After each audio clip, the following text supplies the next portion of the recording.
저는 주님의 은혜 가운데 지난주 월요일서부터 이번 금요일까지 목회자 연장 교육을 잘 받고 돌아왔습니다.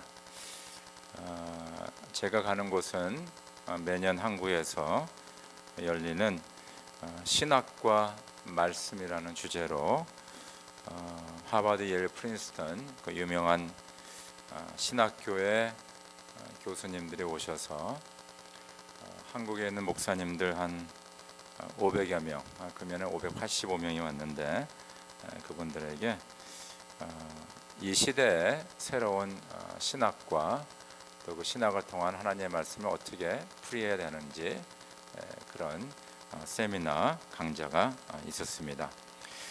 특별히 금년은 종교개혁 500주년입니다. 그래서 마틴 루터의 종교개혁과 그 당시의 상황에 대해서 많이 강의가 있었고요. 특별히 지금 2017년도 지금 이 시대가 또 새로운 종교 개혁이 있어야 된다라는 그런 주제로 많은 강의가 있었습니다. 이 한국의 얘기를 들어보면 참 그 나라에서나 또 기독교계 안에서도 위기에 처해 있다 것을 이구동성으로 다 동의하고 있습니다. 특별히 저출산, 그 다음에 아주 저취업, 청년들이 취업 때문에 난립니다. 거기는 집사님을 만났는데 그 집사님 아들이 서울대를 이번에 졸업하게 되는데 취업 문제가 해결이 안 됐다고 합니다. 예전에는 서울대 나왔다 그러면 뭐 너도 나 다 데려갔는데 지금은 서울대학교 나와도 개런티가 아닙니다. 그러면서 걱정을 많이 하더라고요. 그래서 많은 청년들이 좀 템포러리 잡을 가지면서 큰 기업에 대기업에 어떻게 들어가나 그런 가운데 있습니다. 또 사회적으로는 OECD 국가 중에서 자살률이 제일 높다고 합니다. 제일 높고 이혼율도 제일 높다고 합니다. 그러니까 뭐 지금 엄청난 그런 문제 가운데 있습니다. 또 교회도 지금 교인 수가 자꾸 줄고 있고 또 교회에 대한 또 인식들이 상당히 부정적이기도 합니다. 그래서 그 종교개혁 500주년을 맞이하여서 우리가 크리스천으로서 교회로서 어떻게 살아가야 되는지 그런 것에 대해서 많이 고민하는 시간을 갖게 되었습니다. 하여튼 여러분들 감사합니다. 참 무사히 잘 다녀오도록 기도해 주신 것을 감사드립니다. 예수님께서는 말씀을 가르칠 적에 비유로 많이 말씀을 가르쳤습니다. 여러 비유 중에서 제일 그래도 기억에 남는 비유가 저에게는 선한 사마리아인의 비유가 아닌가 그렇게 생각이 됩니다. 이 선한 사마리아인의 이야기는 비단 우리 크리스천들만 아는 것이 아니라 비기독교인들도 그 사마리탄에 대해서 많이 압니다. 그래서 LA에 가면 그 사마리탄 하스피러가 있습니다. 하스피러. 그래서 뭐 LA뿐만 아니라 미국 각 지역에 그 이름을 가진 병원들이 있는 것을 알 수가 있습니다. 또한 그 사마리탄 러가 있죠. 법이 있습니다. 그래서 이렇게 길을 가다가 그 뭐 어려움에 처한 사람을 도울 적에 혹시 그 돕다가 무슨 일이 생기면 그 사마리탄 러를 통하여서 이 사람이 좋은 인텐션으로 의도를 가지고 이 사람을 돕다가 이런 일이 생겼기 때문에 이 사람은 법적으로 보호를 받아야 된다 하는 그런 법입니다. 그래서 선한 사마리아인의 이야기는 기독교 안에서 또 밖에서도 많이 아는 이야기입니다. 이야기를 보면 상당히 우리에게 뭐라고 할까요? 질문을 드는 의아하게 하는 그런 장면이 나옵니다. 한 사람이 예루살렘에서 여리고로 내려가다가 강도를 맞게 됩니다. 매를 많이 맞고 피를 흘리며 거반 죽게 되었습니다. 근데 그 길을 지나가는데 누가 지나가냐면 제사장, 그리고 레위인이 지나갑니다. 근데 놀라운 사실은 제사장과 레위인이 그 강도 맞는 사람을 보고 다른 길로 비켜서 갔다. 이렇게 영어로는 went to the other side, 다른 쪽으로 가서 갔다. 사실상 제사장은 성직자고 또 레위인들 가운데 제사장들이 세워졌습니다. 그 사람들이야말로 이 강도 맞는 사람을 도와야 되는데 돕지 않고 다른 길로 갔다는 겁니다. 반면에 사마리아인은 가던 길을 멈추고 강도 만난 사람에게 다가가서 상처를 치료해주고 싸매주고 그리고 여관으로 데려가서 쉬게 하고 또 여관 주인에게 돈을 주면서 이 사람을 잘 치료해주되 혹시 돈이 부족하면 내가 올 적에 나머지도 갚겠다고 그런 아주 선의로운 그런 모습을 우리가 보게 됩니다. 왜 꼭 선을 베풀어야 되고 이 죽어가는 자를 돌봐줘야 될 제사장과 레위인은 그냥 지나쳤을까? 그렇죠? 그것이 문제 아닙니까? 뭐 여러 가지 스페큘레이션, 여러 가지 티어리로 얘기할 수 있습니다. 뭐 가는 길이 너무 바빠서, 뭐 급한 일이 있어서, 아니면 뭐 그 자신들도 지금 어려움에 처했어서 뭐 여러 가지 이야기를 할 수 있겠어요. 그러나 우리가 성경을 비춰봤을 적에 가장 호소력 있는 그 이론은 뭐냐면요, 레위기를 보면 어떤 말이 있냐면 그 시체라든가 아니면 피 흘린 자라든가 아니면 나병 환자라든가 이런 병에 걸린 사람에게 가까이 하거나 그를 만지게 되면 그 사람도 뭡니까? 부정을 타게 된다는 것입니다.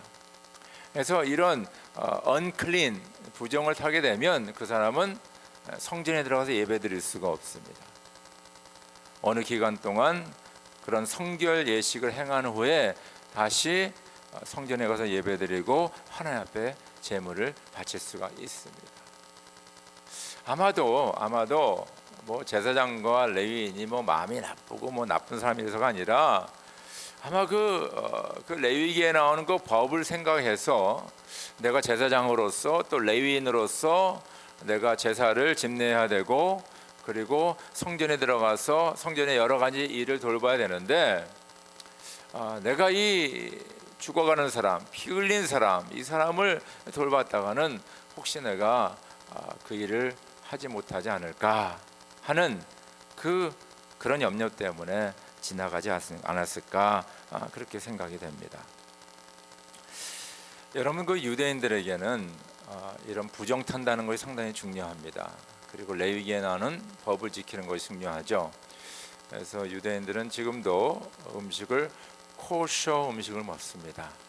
그거는 그들이 이렇게 특별히 준비한 음식을 먹을 적에 부정을 타지 않고 죄를 범하지 않는다, 그런 것을 믿고 있기 때문에 지금도 유대인들은 코셔 음식을 먹게 됩니다. 제가 그 이스라엘에 갔을 적에 그 호텔에 이제 들어가게 됐는데 호텔에 퀸 베드가 있었습니다. 퀸 베드, 보통 두 사람이 잘 쓰는 데죠. 근데 참 재밌는 게 이 퀸 베드가 하나로 된 퀸 베드가 아니라 트윈 베드를 두 개 붙여서 그 위에 시트를 깔아서 이게 퀸 베드가 된 겁니다. 참 재밌지 않습니까? 우리 미국에서는 다 그냥 퀸 베드 하나로 다 사용하게 되는데, 그래서 왜 그러냐 물어보니까 그 유대인들 가운데서는 혹시 부부가 그 호텔룸에 체크인했는데 그 부인이 월경하는 가운데 있으면 그 밑에 있는 침대를 딱 나눠서 따로 잔다는 것입니다. 그것이 지금 2000년도 21세기에 와서도 유대인들은 그렇게 산다는 거예요. 그 말을 들으면서 야, 이 사람들 진짜 대단하다. 지금도 그 여인들 그 월경했을 적에 가까이 하면 부정을 산다라고 부부 사이인데도 불구하고 그런 것을 행하는 것을 우리가 알 수가 있습니다. 근데 놀라운 사실은요, 그 당시에 종교 지도자들은 그것을 가르쳤고 그들은 그렇게 행했는데 반면에 예수님은요, 병든 자, 가난한 자, 피 흘리는 자, 나병한 자에 찾아갔다는 것입니다. 여러분, 예수님도 똑같은 가르침을 받고 성장하시지 않겠습니까? 유대인이니까. 유대인데 랍비들이 그렇게 가르치지 않았겠습니까? 너희는 레위기에 있는 모세율법을 다 잘 지켜야 된다. 부정한 것을 가지 말고 만지지도 말고 근처에 가지 말아라고 배웠을 것입니다. 그럼에도 불구하고 예수님의 삶과 그 사역을 보면요, 도리어 그들에게 가서, 특별히 예수님께서는 병 고칠 적에요, 많이 터치를 했습니다. 장님님에게 눈을 이렇게 어루만져 주시고, 나병 환자들을 고쳐 주시고, 다른 사람 다 도망가는데 예수님은 도리어 그들에게 다가가서 그들을 어루만지면서 그들에게 손을 대시면서 그들을 고쳐 주었다는 것입니다. 자, 예수님이 어려움 당한 것 중에 하나 뭐냐면 안식일에 또 병자를 고쳐 안식일에. 그러니까 유대 종교주의자들 입장에서는 안식일은 뭡니까? 쉬어야 됩니다. 일하면 안 되는 거예요. 그런데 예수님은 병 고치는 일을 하신 거예요. 그러니까 당신이 왜 다른 날 놔두고 안식일에 병을 고치는 일을 하느냐? 그러니까 병 고치는 것을 일로 생각했죠. 두 번째는 뭐냐면요, 안식일을 거룩히 하사 축복을 주셨는데 안식일을 어기며 일함으로 말미암아 그 안식일을 더럽힌다는 것입니다. 그것이 바로 그들의 이해였어요. 근데 놀라운 사실은 예수님께서는 안식일 날 그 사람들의 병을 고쳐, 사실 그 다음 날에도 괜찮잖아요. 근데 예수님께서 안식일 날 그들을 고쳐줬어요. 그러면서 아버지께서 일을 하니 나도 일을 한다라고 그렇게 대답하시는 예수님을 보게 됩니다. 저 여러분은 어떻습니까? 여러분들 이렇게 막 피 흘리거나 아니면 더럽거나 여러 가지 뭐 개인적으로 문제가 있다거나 사회적으로 볼 적에 이 사람은 좀 가까이 하기에 너무 먼 사람이야, 이런 사람들 어떻게 가까이 가기를 좋아하십니까? 때로는 나도 그 사람과 가까이 있으면 나도 그렇게 좀 그렇게 사람들에게 얘기를 들을 수도 있고 나도 그런 부정을 탈 수도 있고 등등 그런 생각이 우리 가운데 있습니까? 사실 세상에서는 그래요. 많은 사람들이 그렇게 생각하기 때문에 더럽고 또 문제가 있는 곳에 가기를 꺼려합니다. 근데 놀라운 사실은 예수님 바로 그들에게 나아갔다는 것입니다. 오늘 말씀을 보면 세례 요한이 감옥에 갇혀 있는데 예수님에 대한 얘기를 많이 듣는 거예요. 제자들을 예수님께 보냅니다. 그러면서 이렇게 물어보아라. 당신이 메시아입니까? 아니면 우리가 메시아를 기다려야 됩니까? 이렇게 질문하는 거예요. 그때 예수님께서 그들에게 이렇게 대답하십니다. 가서 너희가 듣고 본 것을 요한에게 알려라. 눈먼 사람이 보고 다리 저는 사람이 걸으며 나병 환자가 깨끗하게 되며 듣지 못하는 사람이 들으며 죽은 사람이 살아나며 가난한 사람이 복음을 듣는다.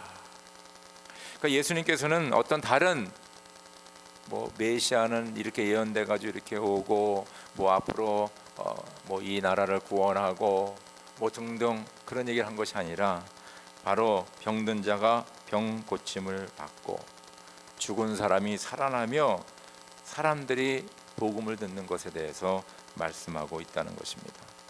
예수님은 바로 치유와 회복과 생명과 복음의 사역을 감당하시고 그것이야말로 바로 메시아께서 하시는 일이라는 것을 세례 요한은 그 제자들에게 말씀하고 있다는 것입니다. 오늘 설교 제목이 그리스도인의 사역입니다.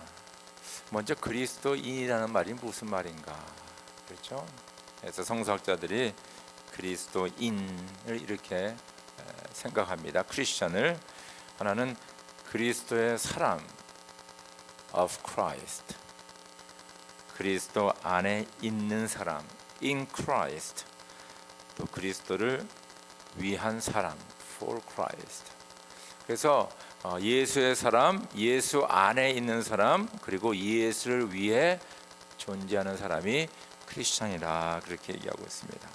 그래서 그리스도를 위해 그리스도의 뜻을 받들어 그리스도께서 하신 일을 하는 사람이 바로 크리스천이라는 거예요. 그래서 저 여러분들이 바로 예수 안에 있어 예수에 속해 예수의 사람이 되어 예수를 위해서 예수가 하는 일을 할 적에 바로 우리가 그리스도인으로서 그리스도인의 사역을 감당하고 있다는 것입니다. 다른 말로 말하면 예수님께서 병든 자와 이런 어려운 자들을 찾아가서 그들을 고치신 것처럼 바로 우리가 해야 될 사역이 바로 그런 사역인 것을 꼭 기억하시길 간절히 바랍니다. 이건 상당히 엑사이팅한 얘기입니다. 세상에서는 그런 데 가지 마라, 부정탄다 얘기하는데 예수님께서는 도리어 그곳에 가라, 그리고 그 사람들을 고쳐주고 그 사람들을 회복시켜주고 그 사람들에게 생명을 주어라라고 말씀하고 있다. 이게 완전히 다른 관점이 아니겠습니까?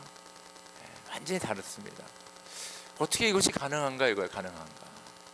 오늘 말씀을 통하여서 몇 가지 같이 묵상했습니다. 첫 번째는 뭐냐면요, 우리가 이 일을 가능한 것은, 감당할 수 있는 것은 바로 저와 여러분들은 하나님의 자녀로 거듭났기 때문입니다. 꼭 잊지 마세요. We are born again Christian. 다시 태어났다는 거예요. 니고데모가 예수님을 찾아와서 하나님의 나라에 대해서 그가 궁금했을 적에 예수님께서 뭐라 그랬어요? 너가 다시 태어나지 아니하면, 네가 물과 성령으로 태어나지 아니하면 하나님의 나라를 볼 수 없다 그랬어요. 다시 태어난다는 것은 우리가 주 안에서 새로운 피조물로 태어나는 것입니다. 곧 하나님의 자녀가 된다는 거예요. 자녀가 된다는 거예요. 우리들의 개념에는 이 부모님을 통하여서 태어나는 그 자녀의 개념밖에 없습니다. 그러나 성경에 보면요, 하나님께서 명하시는 것, 너는 나의 자녀다. You are my children. 그렇죠? 우리가 뭐 일을 잘해서 좋은 일을 많이 해서 우리를 의인으로 받아주신 것이 아니라 우리가 예수를 주와 구원자로 영접했기 때문에 하나님께서는 우리를 뭐요? 의인으로 인정해 주시는 거예요. 칭해 주시는 거예요. 믿으시면 아멘 하시기 바랍니다. 우리의 힘과 노력이 아니라는 거예요. 우리가 하나님의 자녀의 권세를 갖는 것은 영접하는 자, 곧 그 이름을 믿는 자에게는 하나님의 자녀가 되는 권세를 주셨어요. 그러니까 우리가 하나님의 자녀로 다시 태어났기 때문에 우리는 뭡니까? 이 일을 감당할 수 있습니다. 여러분, 중남미 이렇게 가보면요, 아직도 미신을 섬기는 사람들이 많이 있어요. 우리 한국에서도 미신을 많이 섬기지만은, 그래서 뭐 부두라든가 마쿰바라든가 여러 그 토색 종교들이 있는데, 그 토속 종교들을 가만히 보면요, 사람들을 무섭게 만들고 또 그런 종교를 통하여서 혹시 나를 해코지하는 것과 아니면 나를 해하려는 사람을 막아줄 뿐만 아니라 그 사람을 물리치는 그런 뭐 마술이라든가 술수를 쓰는 그런 것들을 하는 것을 알 수가 있습니다. 가만히 보면요, 그런 사람들이 그런 것에 대해서 더 무서워하는 거예요. 그러니까 내가 그런 그 마술사를 찾아가가지고 그런 막 그들의 나름대로의 종교 행위를 행하면서 다른 사람들을 물리치고 그들을 이기는 걸 하는데, 또 그 저쪽에서는 또 똑같은 일을 하는 거예요. 그러니까 이 일을 하면서도 혹시 저쪽이 더 강해서 내가 당하지는 않을까 하는 그런 근심과 걱정 가운데 있습니다. 우리 한국에서도 그 부적을 지니고 다니는 사람들이 없지 않아 있는데, 그 부적이 뭡니까? 부정한 것이 다 물러가고 악한 영들이 다 물러가고 귀신이 다 쫓아나고, 근데 놀라운 사실은 바로 그것을 통하여서 귀신이 더 붙어 다니고 그것을 통하여서 더 두려움에 쌓여 있는 것을 우리가 알 수가 있습니다. 사실 우리 예전에 다 이랬습니다. 그러나 이제는 그것들에 대한 두려움, 그렇기 때문에 멀리 떨어져야 되는 그런 가운데 사는 것이 아니라 이제는 우리가 하나님의 자녀로 거듭났기 때문에 이제는 우리가 예전에 두려워한 것을 향하여서 나아가는 겁니다. 그곳에 가서 뭡니까? 그들의 병을 고쳐주고 그들을 회복시켜주고 죽어가는 그들에게 뭡니까? 하나님의 생명을 불어다주는 그런 사람으로 우리가 살아가게 된다는 것입니다. 제가 지금 14년째 제가 지금 유카탄을 가게 되는데, 여러분 가만히 생각해 보세요. 그 유카탄은 가난합니다. 좀 지저분합니다. 또 많이 덥습니다. 또 여러 가지 어려운 일들도 일어날 수가 있는 상황들입니다. 그래서 사실 내추럴 리액션은 뭐냐면요, 거기서 멀리하는 거예요. 우리가 위험을 두려워하지 않습니까? 또 위험한 것을 피하지 않습니까? 근데 우리는 도리어 거기 가거든요. 그 더운 데 가거든요. 음식도 안 좋은 데 가거든요. 거기 가난한 자들을 가서 우리가 어루만져주고 돌보거든요. 그것이 도대체 어디서 오냐, 이거 어디서 오냐. 한번 생각해 보세요. 그래서 많은 사람들 이해를 못해요. 왜 사서 고생을 하느냐, 돈도 들이고 시간도 들이고. 근데 그것이 가능한 것은 뭐냐면, 내가 하나님의 자녀이기 때문에 예전에 두려워했던 것들, 예전에 피했던 것들, 이제는 그것에 더 관여하지 않고 도리어 그것을 향하여 나아가서 바로 거기를 고쳐주고 회복해주고 생명을 주는 일을 감당하는 사람으로 우리가 변해 있다는 거예요. 그것은 뭐냐면 바로 우리가 예수 안에서 새로 거듭났기 때문에. 할렐루야, 할렐루야.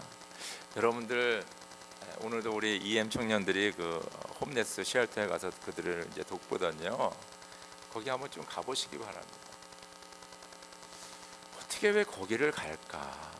사람들은 다 홈레스를 피하지 않습니까?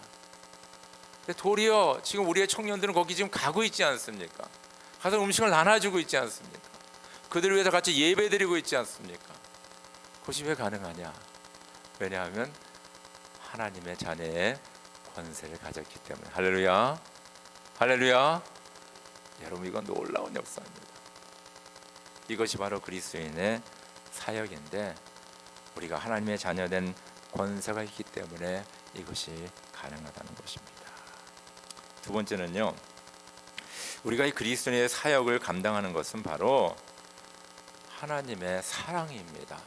이 사랑이 가능케 하는 거예요. 성경에 보니까 사랑은 허다한 허물을 덮느니라. 사랑으로 원수까지 우리가 받아줄 수가 있다는 것입니다.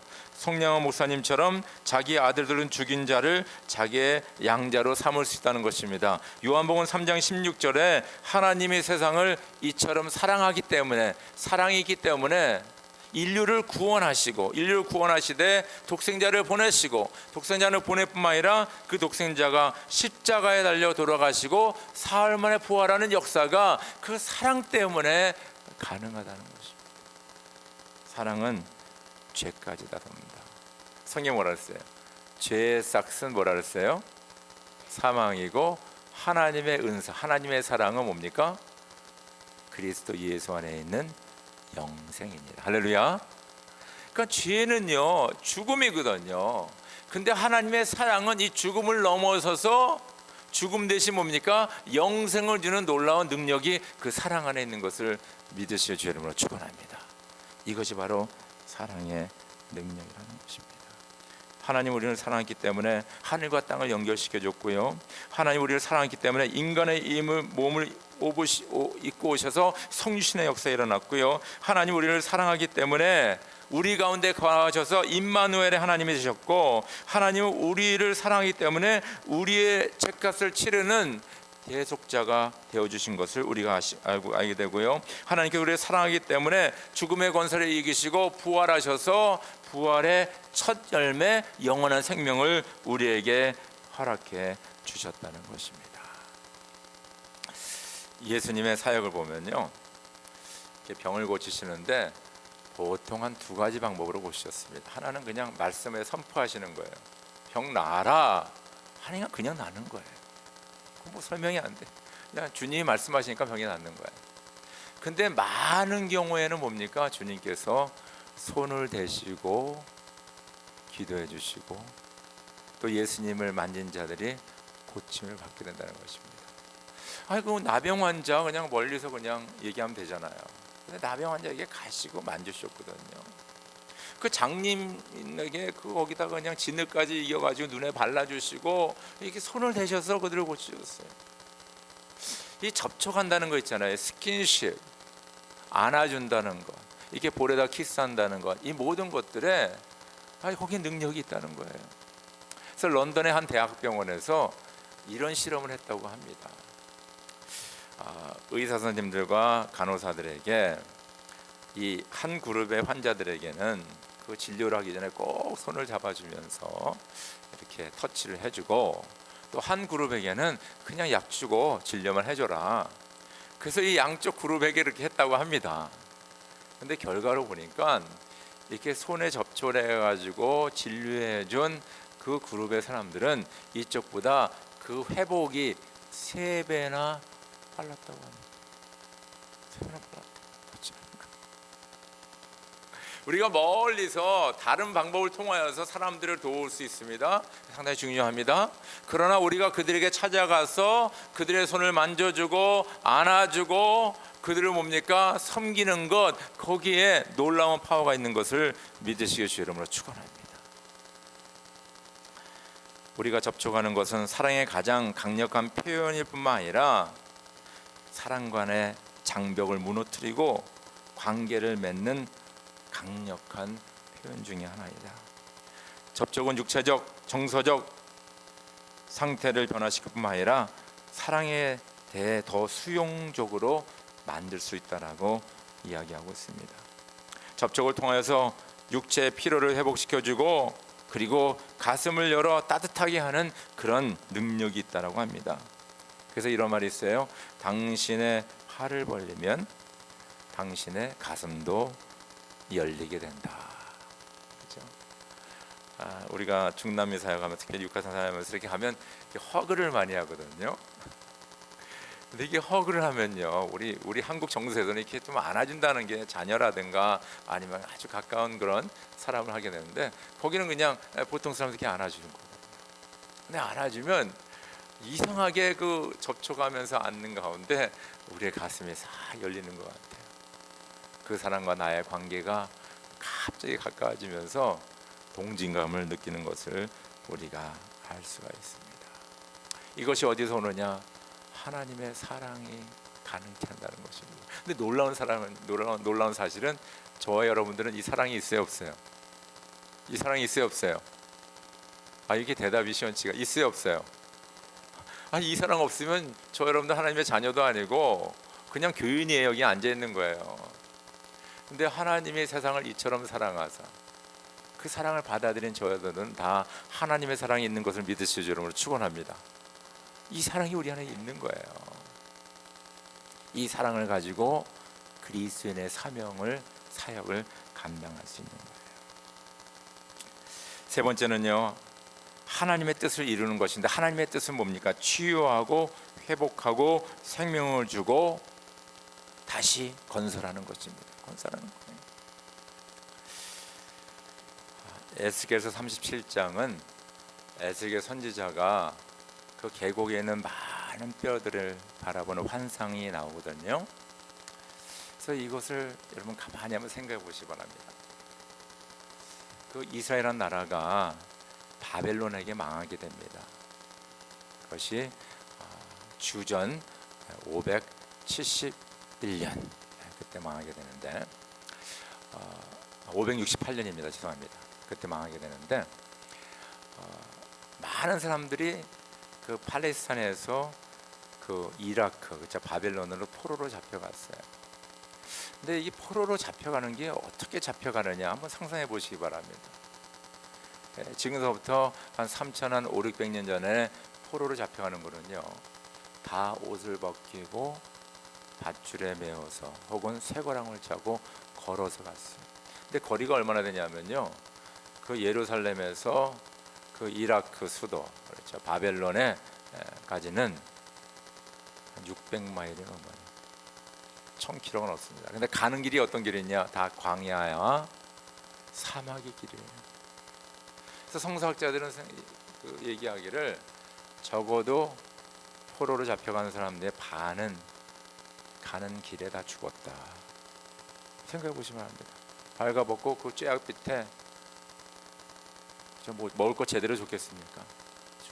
그러니까 우리가 이 바벨론 포로할 적에 뭐 다니엘과 세 친구, 그건 아주 극소수의 사람이야. 아주 극소수 사람. 대부분은 그렇게 끌려간 것을 우리가 알 수가 있습니다. 나라를 잃었죠. 자기의 집을 잃었죠. 또 가족들은 죽었죠. 그러니까 이 에스겔의 환상에서 이 마른 뼈는 바로 이스라엘을 얘기하는 거예요. 아무 소망이 없는 것입니다. 다 죽었어요. 그런데 하나님께서 에스겔을 그 환상을 보여주면서 이런 질문하십니다.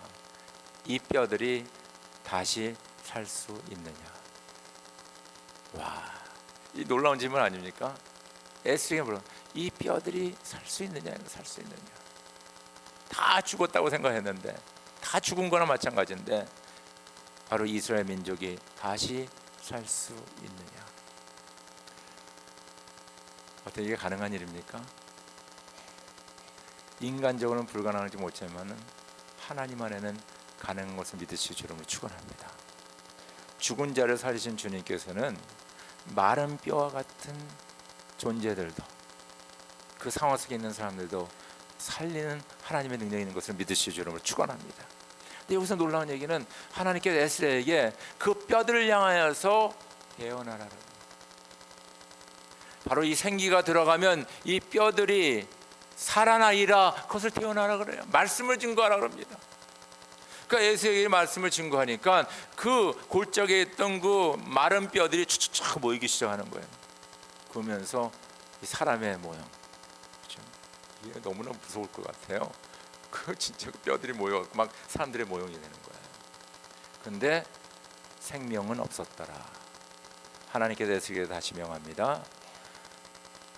호흡에게, 생기에게 태어나라. 그들에게 붙어서 생명을 주어라. 그렇게 태어나니까요, 그 호흡 있잖아요, 생기라고 하죠.